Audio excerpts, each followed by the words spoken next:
Oke, kita lanjutkan. Materi yang terakhir di bab 2 ini tentang gaya bergantung dari kecepatan.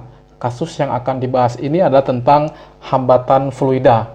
Nah, di sini persamaan diferensial gerak partikel untuk gaya yang bergantung kecepatan itu dapat dinyatakan sebagai F0 ditambah F fungsi kecepatan itu adalah M dikalikan A, di mana A-nya itu adalah diferensial atau dV per dt.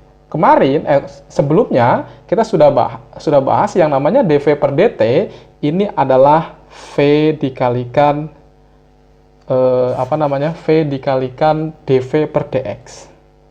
dV per dx.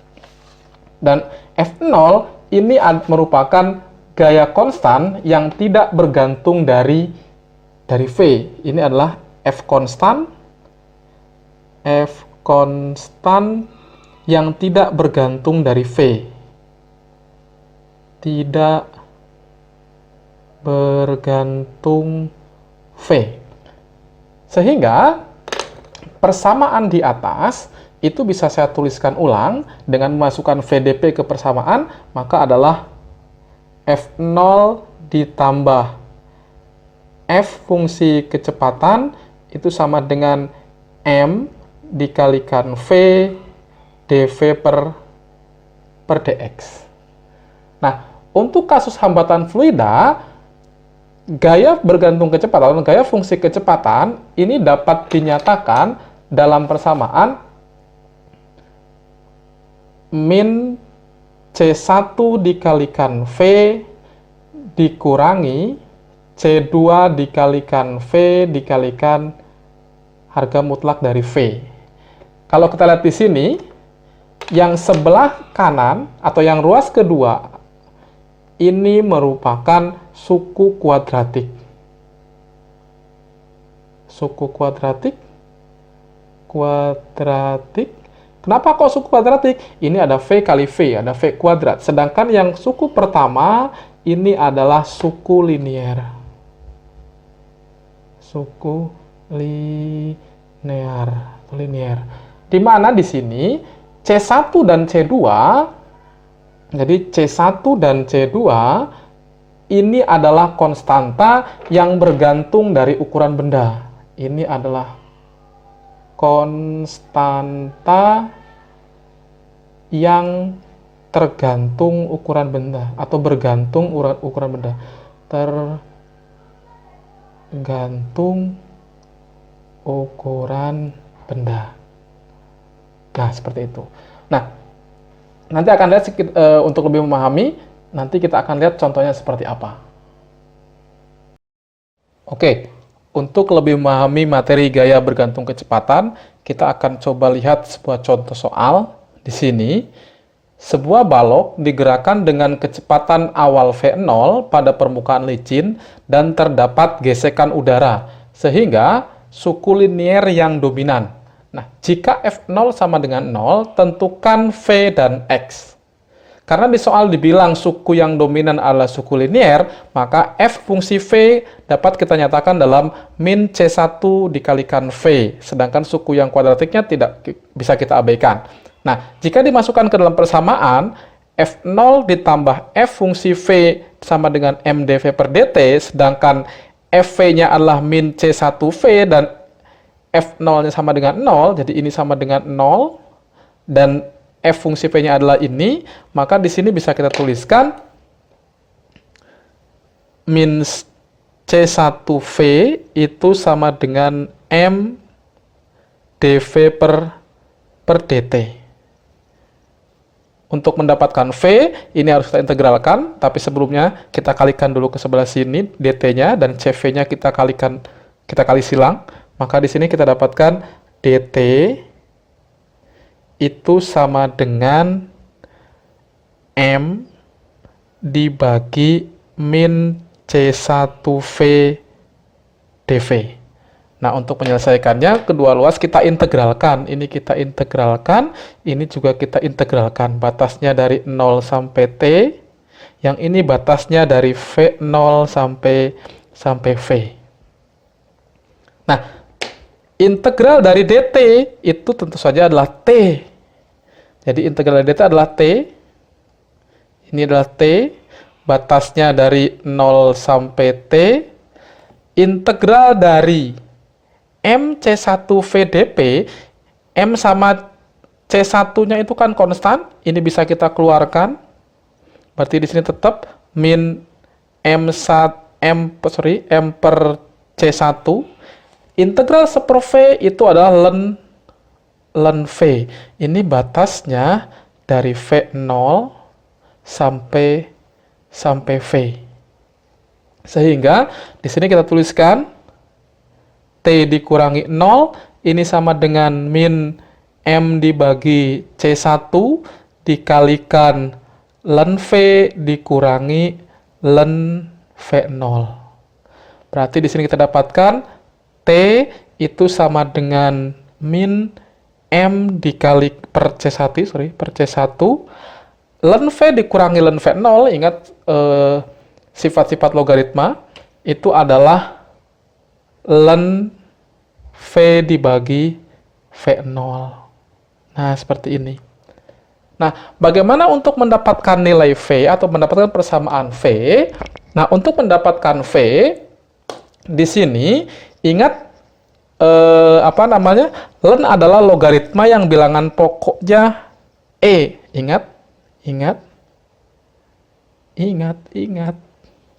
Ingat, kalau saya punya ln A sama dengan B, maka A-nya itu adalah E pangkat B. Ingat ya. Maka di sini bisa saya tuliskan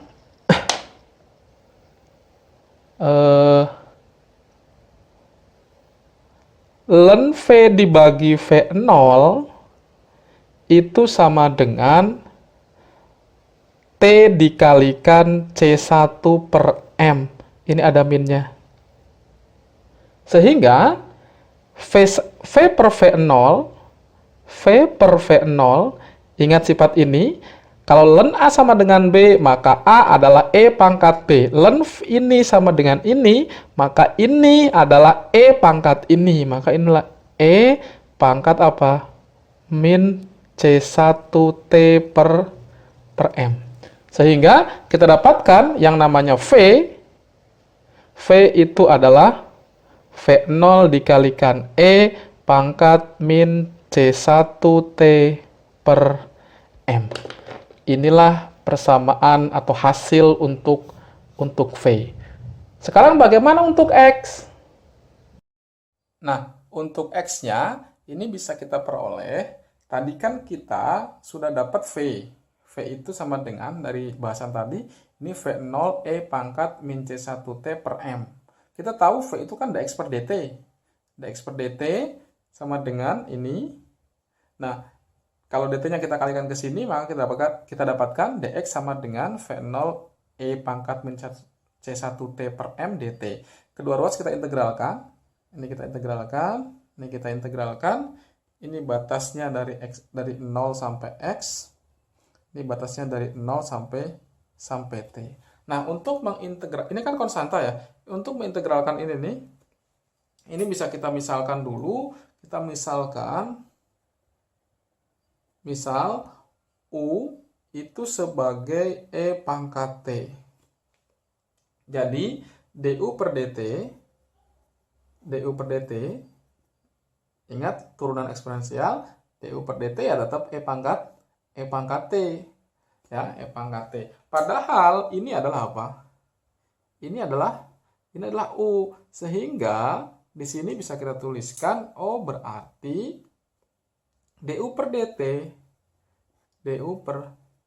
itu adalah U.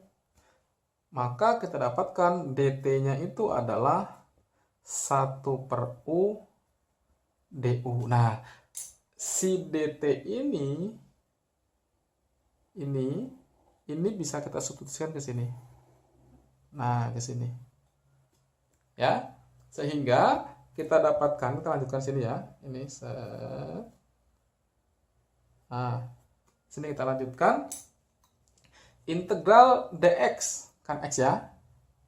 X sama dengan V0-nya kan konstan ya, boleh kita keluarkan. Ini V0. Oke, ini integral, batasnya dari 0 sampai T. Oh iya, ini integral dx, x batasnya dari mana? Ini batasnya dari 0 sampai x kelewat saya. Ini V0 udah kita keluarkan. E pangkat T itu U, berarti sini adalah U. U pangkat yang belum ada apa? Min C1 per M, berarti min C1 per M. DT-nya apa? DT-nya 1 U DU. Berarti ini 1 per U DU. Ya. U pangkat min C1 per M dikalikan 1 U, ini bisa kita tuliskan. Ini sama dengan V0 integral dari 0 sampai T, ini U. 1 U kan berarti U pangkat min 1, berarti ini min C1 per M dikurang 1 DU. Yang sini, ini X min 0, berarti X ya. Nah, gitu. Sehingga, saya pindah ke sini ya. Berarti di sini, X sama dengan V0. V0 ini kan integral biasa. Integral biasa berarti di sini 1 per, ya kan? 1 per min C1 per M min 1. Integral kan pangkatnya nambah 1 ya. Berarti ini plus 1 kan? U pangkat min C1 per M min 1 tambah 1. Batasnya dari mana? Batasnya dari 0 sampai T. Ya, ini tinggal menyelesaikan. Berarti X sama dengan V0. Ini min 1 tambah 1. 0. Berarti ini 1 per min C1 per M. Jadi ini apa? M per C1 min ya. Minnya saya tuliskan ke sini ya. Ini min berarti ya. Min.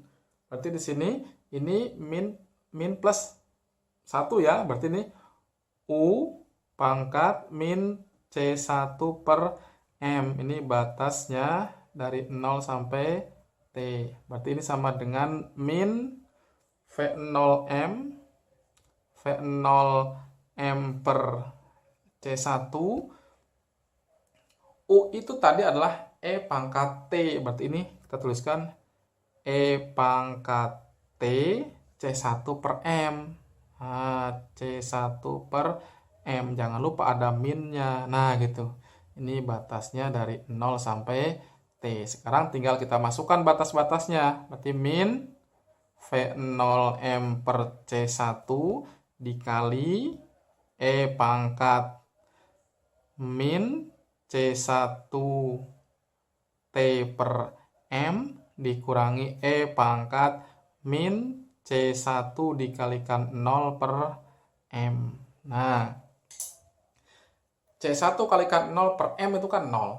Ya. E pangkat 0 itu adalah 1. Ini adalah 1. Sehingga di sini kita dapatkan min V0M per C1 dikalikan E pangkat min C1T per M dikurangi 1. Gitu ya. Sehingga kalau misalkan ini kita minnya kita kalikan ke dalam, berarti X-nya adalah V0M per C1. Di sini apa? 1 dikurangi E pangkat min C1T per M. Nah, inilah persamaan atau inilah hasil untuk X-nya.